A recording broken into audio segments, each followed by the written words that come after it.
These days, we hear the word Zen everywhere. Zen interiors, Zen moods, Zen lifestyles. But how many of us truly know what Zen means? In her song Zen, Jennie from Blackpink sings, "I am energy itself, a calm center within." Isn't that what we're all longing for? So today, I'd like to quietly ask, what is Zen?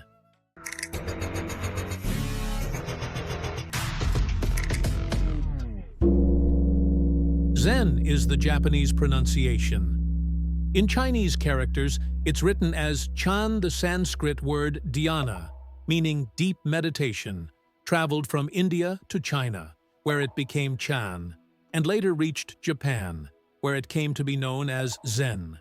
But its essence isn't about learning or adding more. It's about letting go. Letting go of distractions, of desires, and even of the fixed idea of who I must be. Zen Buddhism says, enlightenment isn't something far away. It's already within you. This is what's called the Buddha nature. Like a mirror covered in dust, its original clarity and light were always there. Zen is the process of gently wiping off that dust and coming back to meet your clear, true self. So then, how can we begin this path? There are many traditional practices. Sitting cross-legged, quietly observing your breath. This is Zazen, seated meditation. Copying scriptures by hand to calm the mind and find clarity. This is called Shakyo. But Zen is not limited to those forms. Washing dishes, sweeping the floor, cooking rice. If we are awake and present in each action, then even these everyday tasks become acts of Zen practice. Zen is not about erasing thoughts, but learning not to be ruled by them. It's a state of being fully present in the here and now. That is mindfulness, and it is the attitude toward life that Zen teaches us. Zen seeps into culture, not just as a philosophy, but as a way of being. In Japan, for example, the quiet ritual of preparing tea, chado, the practice of calming the mind before releasing an arrow, kayudo, and Zen gardens made of stones and moss, zen-te, they all reflect the Zen attitude of being present in this very moment. These expressions show us that Zen goes beyond a school of thought. It becomes an attitude toward life, a sense of beauty, simplicity, restraint, stillness. Through them, daily routines become a kind of practice. Even a quiet landscape invites deep immersion, and Zen should not be seen as just part of Japanese aesthetics. It's a cultural expression that has blossomed in many forms across East Asia. Our world today moves fast. We're always connected, constantly comparing ourselves to others. According to a study by Seoul National University Hospital, people who experienced a temple stay showed increased connectivity in the brain's default mode network. This is associated with deeper recovery, creativity, and self-awareness. That's why Zen is now gaining attention as a tool for stress relief and sharpening focus in modern life. But there's something we shouldn't forget. Zen is not just a psychological technique. When it's consumed only for personal achievement or emotional regulation, its original spirit, non-duality, egolessness, and self-transcendence can be lost. Zen doesn't ask, how can I live more efficiently? It asks, can I face myself just as I am? And that question still matters today. Sociologist Zygmunt Bauman called our era liquid modernity. Everything moves. Emotions flow. Identities dissolve.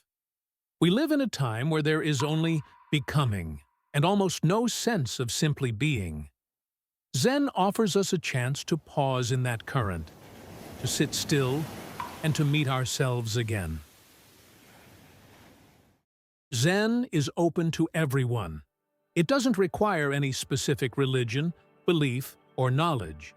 Your social status doesn't matter. Your education or success doesn't matter. All you need is the courage to look, even for a moment, into the light within you. This is what makes Zen democratic, a practice open to all. Have you heard of a Koan? It's a term from Zen Buddhism. Literally, it means the head of speech, the place where a question begins. But these aren't questions meant to be answered. Zen uses them to interrupt thought itself. For example, does the Buddha have a mind? Who were you before you were born? At first, they might sound like riddles, but their purpose is not to stimulate thought. It's to bring it to a stop. The more we try to understand, the more the question slips away. Eventually, we are left with silence. And in that silence, a moment comes, where we meet ourselves, without explanation or logic. Zen is not an academic pursuit. It's not about building thought, but stepping outside of it.